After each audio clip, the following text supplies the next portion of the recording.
Halo semuanya, selamat datang kembali ke channel saya. Dan kali ini saya mau membuat suatu hal yang berbeda dari sebelum-sebelumnya ya. Di channel saya biasanya cuma jalan-jalan, tidak jelas gitu ya. Nah, jadi saya mau buat sesuatu di channel saya yaitu podcast. Karena sekarang mumpung banyak di mana-mana ada podcast ya. Di YouTube berbagai podcast politik, sosial, ada yang humor juga. Nah, kali ini saya mau buat podcast tapi khusus tentang sains. Jadi kita akan ngebahas tentang ilmu pengetahuan, riset terbaru, mungkin tentang pendidikan tinggi, beasiswa dan segala macam. Tapi dengan bahasa yang jauh lebih sederhana. Jadi bisa dimengerti. Jadi harapannya kita bisa buat podcast yang bisa menghibur tetapi juga memberikan ilmu pengetahuan buat teman-teman semua. Dan inilah podcast saya, Sains Kanan, Belok Kiri. Oke, jadi podcastnya kedepannya kita akan undang berbagai bintang tamu. Mungkin sebagian besar teman-teman saya ya yang riset berbagai macam hal gitu ya, atau melakukan sains, terutama yang ada di sini. Saya sekarang ada di Inggris. Mungkin juga akan ngobrol dengan orang-orang peneliti, ilmuwan dari Inggris sendiri ya, atau dari negara lain. Nah, tapi untuk hari ini belum ada bintang tamunya. Jadi kalau ada teman-teman yang mau request, pengen tahu tentang suatu hal sains apa gitu ya, monggo di kolom komentar dituliskan requestnya. Saya maunya sainsnya dibahas tentang topik lingkungan gitu, atau tentang topik ekonomi, sosial, agama ya, atau apapun lah. Jadi monggo teman-teman silakan ditulis, siapa tahu ada teman-teman yang pas, nanti saya akan undang untuk ngobrol lebih jauh gitu. Nah, hari ini saya hanya memperkenalkan diri ya secara umum tentang tentu saya sendiri dan juga apa yang saya kerjakan dalam dunia sains. Kenapa saya sangat menikmati belajar ilmu pengetahuan sains sampai kuliah di sini. Dan semoga saya bisa menyampaikan dengan cara yang sesederhana mungkin dan teman-teman bisa menikmatinya di podcast Sains Kanan Belok Kiri. Nah, perkenalan awal bagi teman-teman yang baru menonton video ini. Jadi nama saya Ida Bagus Mandara Brasika, bisa dilihat di sana ya. Tapi biasanya saya dipanggil Nara oleh teman-teman. Jadi teman-teman silakan mau panggil saya Nara, di kolom komentar ditulis juga. Saat ini saya sedang menempuh kuliah S3 di Departemen Matematika di University of Exeter ya. Ini universitas top di Inggris. Ini ada, bahkan ada ininya nih, apa namanya, slogannya, Lusem Screamer. Nggak tahu benar nggak bacanya, ini bahasa Latin tapi kalau diterjemahkan artinya adalah kami mengikuti cahaya, artinya mengikuti ilmu pengetahuan. Keren banget ya. Jadi universitas ini mengikuti cahaya, dan memang kampus saya terkenal dengan kampus yang sangat mensupport sustainability. Ya, kenapa warnanya juga hijau ya, karena memang sangat fokus pada hal tersebut. Ini sudah tahun ketiga bagi saya untuk S3 di sini, dan semoga bisa banyak berbagi buat teman-teman yang menonton channel saya ini. Oke, dan saya sendiri risetnya adalah di bidang ini, carbon emission Indonesia. Jadi ya meskipun saya jauh kuliah ke Inggris, tetap cinta Indonesia. Saya pengen lebih banyak lagi meriset tentang Indonesia. Jadi fokusnya memang Indonesia dan berkaitan dengan carbon emission, karena memang background saya adalah di perubahan iklim. Jadi yang namanya emisi gas rumah kaca ya, kalau teman-teman biasanya sering dengar, menyebabkan perubahan iklim kan. Nah, kurang lebih saya mempelajari si sumber perubahan iklim itu sendiri, yaitu gas rumah kaca, dalam hal ini adalah karbon. Nah, dan sejauh ini saya cukup menikmati bergabung dalam grup riset berkaitan dengan karbon, dan saya mengenal banyak sekali researcher dunia berkat bergabung di S3 Departemen Matematika ini.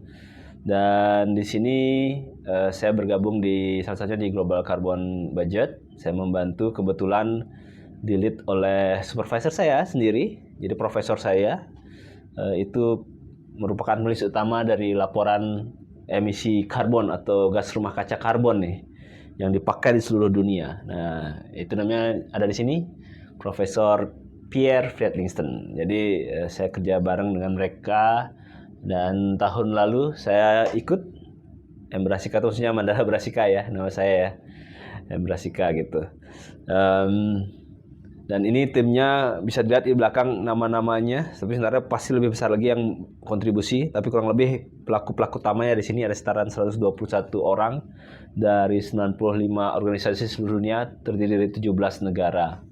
Dan ini besar sekali, risetnya besar sekali, namanya juga banyak, bisa teman-teman lihat, karena itu berasal dari berbagai negara, Inggris tentunya, terus Prancis, Amerika, Australia, Jepang, banyak sekali negaranya ya. Dan tahun lalu saya jadi yang pertama dari Indonesia untuk bergabung di grup riset ini. Jadi semuanya sebagian besar sudah senior-senior, jadi saya masih ingusan lah bergabung di antara mereka, tapi saya jadi salah satunya orang Indonesia. Dan saya juga sekalian mau cerita, banyak yang bertanya ke saya, kenapa sih Indonesia perlu banyak ilmuwan atau peneliti yang berkiprah di tingkat dunia atau global? Saya mau jawab ini dengan cara yang sederhana berdasarkan pengalaman yang saya alami. Jadi tahun 2022 seratusan lebih peneliti yang ada di belakang saya ini menerbitkan laporan Global Carbon Budget. Berdasarkan laporan tersebut menyatakan bahwa Indonesia adalah 3 besar penghasil emisi gas rumah kaca karbon dari perubahan lahan. Bersamaan dengan Brazil dan Kongo ditambah Indonesia, itu mencakup 50% daripada total emisi gas rumah kaca karbon di seluruh dunia. Dari 3 negara saja sudah setengahnya dari dunia. Kemudian 2022 akhir saya bergabung ke grup tersebut. Saya diminta oleh supervisor saya, profesor saya, Friedlingston yang ada di atas sana, untuk mengecek data Indonesia. Dan ketika saya cek, saya menemukan datanya ada yang bermasalah, tidak meyakinkan. Kemudian saya lakukan pengecekan lebih jauh dengan menggunakan data satelit, dan benar, memang datanya cukup aneh karena terdapat lonjakan-lonjakan di tahun-tahun tertentu yang menurut saya tidak wajar atau tidak seharusnya terjadi. Kemudian saya meminta kepada profesor saya agar data ini diganti dengan data yang saya sudah siapkan untuk bisa dikoreksi dengan data satelit. Dan hasilnya berubah jauh. Pada tahun 2023, Global Carbon Budget kembali merilis edisi terbarunya terhadap emisi karbon, dan hasilnya emisi karbon Indonesia sebelum saya datang dan setelah saya datang hasilnya beda jauh. Perbedaannya mencapai yang terbaru 24 juta ton karbon oksida lebih rendah dibandingkan dengan tahun 2022.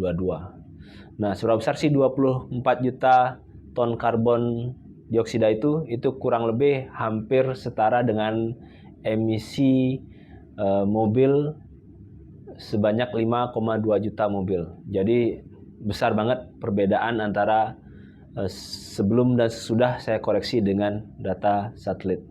Dan itulah kenapa menurut saya kita Indonesia perlu banyak punya ilmuwan yang berkiprah di skala dunia atau global agar kita bisa menyampaikan kebenaran, agar Indonesia tidak hanya menjadi objek tetapi juga jadi subjek atau pelaku dari sains itu dan memberikan pengaruh besar terhadap ilmu pengetahuan di seluruh dunia.